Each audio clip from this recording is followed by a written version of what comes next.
Hello guys, வணக்கம். This is அன்பு Ceylan. இன்றைக்கி நம்ம என்ன பார்க்க போகிறோம் அப்படின்னா, பேங்க் நிஃப்டியோட நெக்ஸ்ட் லெவல் என்ன வரக்கூடிய வாரத்திற்கு அப்படிங்கிறது தான் என்டையராக இந்த வீடியோவில் பார்க்க போகிறோம். பிகினராக இருக்கிறீங்க அப்படின்னா இந்த வீடியோவை ஸ்கிப் பண்ணாமல் முழுமையாக பாருங்கள். எஜுகேஷன் பர்பஸ்க்காக என்னுடைய டெலகிராம் குரூப், வாட்ஸ்அப் குரூப்பில் இணையனும் விருப்பம் உள்ளவங்க டிஸ்கிரிப்ஷன் பாக்ஸில் லிங்க் கொடுத்துருக்கேன். அந்த லிங்க்கை பயன்படுத்தி கொள்ளலாம். இப்போ நம்ம வீடியோக்குள்ளே போகலாம். ஸோ வீடியோ பார்க்குறதுக்கு முன்னாடி வீடியோக்கு எல்லோரும் லைக் பண்ண மறந்துடாதீங்க. அதே சமயம் எப்போதுமே வந்துட்டு நீங்கள் பேங்க் நிஃப்டியில் ட்ரேட் எடுக்கிறீங்க அப்படின்னா ட்ரெண்ட் ரொம்ப முக்கியமானது. சரிங்களா? இந்த சிக்ஸாக் மோட்லேயே ட்ராவல் ஆகிட்ருக்கோம். ஸோ இங்கே உங்களுக்கு ஒரு பிரேக் அவுட் நடந்து சஸ்டெயின் ஆகி திரும்ப டவுன் ட்ரெண்டில் மார்க்கெட் ட்ராவல் ஆகிட்டுருக்கு.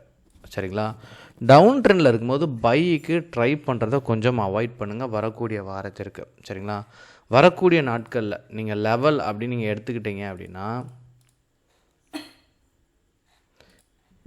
ஸோ இதில் பார்த்துட்டிங்க அப்படின்னா 52,360க்கு மேலே போச்சு அப்படின்னா தான் ஸ்ட்ராங் கன்ஃபர்மேஷனே மார்க்கெட்டில் இருக்குது. சரிங்களா? அப்புறம் நீங்கள் புட் ஆப்ஷனை பை பண்ணுறீங்க அப்படின்னா 50,460க்கு கீழே வரணும். இதுக்குள்ளே ட்ராவல் ஆகிட்டு இருக்கிற வரைக்கும் வரக்கூடிய வாரத்தில் இன்ட்ராடே பண்ணுங்கள், அதுவும் ஸ்கேல்பிங் பண்ணுங்கள். இதில் நிறைய பேர் பிகினராக வரச்ச நீங்கள் பண்ணக்கூடிய சின்ன மிஸ்டேக்ஸ் என்ன அப்படின்னா, நீங்கள் எல்லாருமே ஸ்ட்ராட்டஜி ஓரியன்டாக ட்ராவல் பண்ணிகிட்டே இருக்கிறீங்க. சரிங்களா? ஸ்ட்ராட்டஜிங்கிறது ஒரு வார்த்தை அப்படிங்கிறது கிடையாது. என் கிளாஸில் படிக்கிற ஸ்டூடெண்ட்டுக்கு நிறைய பேர் கால் பண்ணுவாங்க. நான் பேசும்போது கேட்கக்கூடிய விஷயம், ஏதாச்சும் ஒரு ஸ்ட்ராட்டஜி சொல்லுங்கள் அப்படின்னா ஒரு இண்டிகேட்டர் எடுத்து சொல்லிகிட்டு இருக்காங்க. RSI, MACD, சூப்பர் ட்ரெண்டு, பிஃபோனாசி இதை பற்றி பேசுகிறாங்க. சரிங்களா? இல்லை அப்படின்னா அவங்க பேசுகிறது இந்த 1 hour கேண்டில் பிரேக் அவுட் பண்ணால் என்ட்ரி கொடுப்பேன், அது இல்லை. சரிங்களா? ஸ்ட்ராட்டஜி அப்படின்னா ரிஸ்க்கை எந்த அளவுக்கு கம்மி பண்ணுறீங்க அப்படிங்கிறது ரொம்ப முக்கியமான விஷயம். நான் நிறையா தருணத்தில் சொல்கிறது தான். ப்ராக்டிஸ் ஒரு 3 மாதம் கண்டிப்பாக தேவை ஸ்டாக் மார்க்கெட்டை பொறுத்த மட்டும். சரிங்களா? நீங்கள் இந்த ட்ரேடுக்குள்ளே வந்துட்டீங்க அப்படின்னா இண்டெக்ஸில் இந்த மாதிரி பேங்க் நிஃப்டியில் ட்ரேட் பண்ணுறீங்கள, இதுக்குன்னு ஒரு ஸ்ட்ராட்டஜி நீங்கள் க்ரியேட் பண்ணணும். இல்லை அப்படின்னா ஸ்டாக்கில் ட்ரேட் பண்ணணும். இதில் எல்லாத்துலேயுமே நான் ட்ரேட் பண்ணுவேன் அப்படின்னு நீங்கள் நினச்சிட்டிங்க அப்படின்னா ஃபெயிலியர் தான் வரும். எதையாச்சும் ஒன்று சரியாக பண்ணுங்கள். அதாவது தெரிஞ்சு வச்சுக்கோங்க. தெரிஞ்சு வச்சுக்கிறதுல தப்பு இல்லை. பட் இதில் எதுலையாச்சும் ஒன்றில் ட்ரேட் பண்ணுங்கள். ஒன்று ஸ்டாக்கில் ட்ரேட் பண்ணுங்கள், இல்லை அப்படின்னா பேங்க் நிஃப்டியில் ட்ரேட் பண்ணுங்கள். இப்போ நீங்கள் ஸ்டாக்கை சூஸ் பண்ணிட்டீங்கன்னா இதில் ஆப்ஷனுக்குள்ளே நீங்கள் வாரீங்க. சரிங்களா? பையிங் பெஸ்ட்டாக செல்லிங் பெஸ்ட்டான்னு பாருங்கள். செல்லிங் ப்ரிஃபர் பண்ணிங்கன்னா அதில் ஹெட்ஜிங் பண்ணுறது பெஸ்ட்டாக, நார்மலாக ஒன் சைடாக நம்ம ட்ரேட் பண்ணுறோம்ல அந்த மாதிரி இல்லாமல் மல்டிபிள் ஆக்ஷன் எடுக்கிறது. இந்த மாதிரி நீங்கள் 1 by 1 ஃபர்ஸ்ட் குறைச்சி எந்த மாதிரி ட்ரேட் எடுக்கிறீங்க அப்படிங்கிறத ஃபர்ஸ்ட்டு டிசைட் பண்ணுங்கள். நிறைய பேர் என்ன பண்ணுவாங்கன்னா, ஒரு ட்ரேட் எடுத்துகிட்டு அப்படியே என்ன பண்ணுவாங்கன்னா மறுநாள் கன்வெர்ட் பண்ணி எடுத்துகிட்டு போவாங்க. இன்ட்ராடேன்னு உள்ளே வந்திருப்பாங்க, ஆனால் லாஸ் ஆகிடுச்சு சொல்லி மறுநாள் எடுத்துகிட்டு போவீங்க. இப்படிலாம் நீங்கள் கொண்டு போனீங்க அப்படின்னா லாஸ். சரிங்களா? அப்போ இந்த மாதிரி ஒரு டிசைன் பண்ணிவிட்டு இதில் மார்க்கெட்டுக்குள்ளே risk lover, risk taker, risk அவேரர் சொல்லிட்டு 3 பேர் இருக்கிறாங்க. சரிங்களா? அதில் நீங்கள் ஒருத்தராக இருக்கணும். எந்த டைப்பில் இருக்கிறீங்க? மார்னிங்கே ட்ரேட் எடுக்கிறீங்கன்னா ரிஸ்க் லவ்வர், மிச்சம் 2 பேரும் பிரச்சனை கிடையாது. சரிங்களா?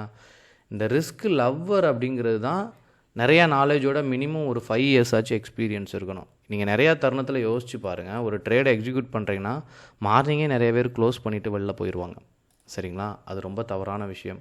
ஒரு ட்ரேடுக்கு நீங்களே யோசிச்சு பார்த்தீங்கன்னா ஒரு 3-4 மணி நேரம் வெயிட் பண்ணி என்னைக்காச்சும் ஒரு ட்ரேட் எடுத்திருக்காங்களான்னு கேட்டால் ரேராக தான் இருக்கும். அதனால தான் ட்ரேடுக்கு வெயிட்டேஜை பயன்படுத்தணும். நீங்கள் வெயிட் பண்ணுங்கள். மார்க்கெட் கரெக்டான சூழலில் வருதான்னு பாருங்கள். இப்போ HDFC, ICICI, state bank, axis, Kotak இதெல்லாம் பேங்க் நிஃப்டியோட வெயிட்டேஜ். இதில் HDFC எப்படி இருக்குன்னு பாருங்கள். சப்போர்ட்லேருந்து ரெசிஸ்டண்ட்டை நோக்கி ட்ராவல் ஆகிட்டுருக்கு. சப்போர்ட் இருக்குது வரக்கூடிய வாரத்திற்கு.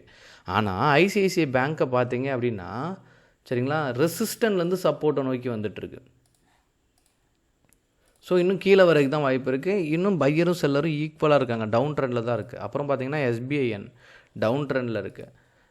ட்ரெண்டை பிரேக் பண்ணியிருக்கு. சரிங்களா? பட் இருப்பினும் down trend. Axis down trend, அப்புறம் கோட்டக் டவுன் ட்ரெண்டு, எல்லாமே டவுன் ட்ரெண்டில் இருக்குது. ஸோ வரக்கூடிய வாரத்தினால நான் என்ன சொல்கிறேன் அப்படின்னா, இந்த ரீசன்லாம் பார்த்துட்டு தான் நான் ட்ரேடை ப்ரெடிக்ட் பண்ணி நீங்கள் இந்த லெவல்குள்ளே ட்ரேட் பண்ணுங்கன்னு சொல்கிறதுக்கான காரணமே. அப்போ இதெல்லாம் நிறையா ப்ராக்டிஸ், எஜுகேஷன் இதெல்லாம் ரொம்ப முக்கியம். ஃபர்ஸ்ட் பேஷியண்டாக உட்காந்து இதெல்லாம் கற்றுக்கங்க. சரிங்களா? நீங்கள் ஸ்டாக் மார்க்கெட்டில் ரொம்ப டெக்கோரமை மெயின்டைன் பண்ணுங்கள். பதறவே கூடாது. கொஞ்சம் அப்படியே க்ளோஸாக வாட்ச் பண்ணிங்க அப்படின்னா ஒரு சில புரிதல் அப்படி வந்துகிட்டே இருக்கும். வெயிட்டேஜை வச்சு எப்படி ட்ரேட் பண்ணணும் எக்ஸிக்யூட் பண்ணிங்கன்னா இன்ட்ரா டேக்கு ரொம்ப உகந்தது. சரிங்களா? அப்புறம் மார்க்கெட் ப்ரிடிக்ஷன் இதெல்லாம் கொஞ்சம் இருக்குது. இதெல்லாம் பண்ணிங்கன்னா சின்னதாக ஒரு ஸ்கேல்பிங் பண்ணால் ஈஸியாக இருக்கும். சரிங்களா? ஏதாவது டவுட் இருந்தாலும் கண்டிப்பாக கமெண்ட் பாக்ஸில் உங்களுடைய டவுட்டை தெரிவிங்க. Okay guys, thank you so much for வாட்சிங் this video. Tata, bye bye, see you.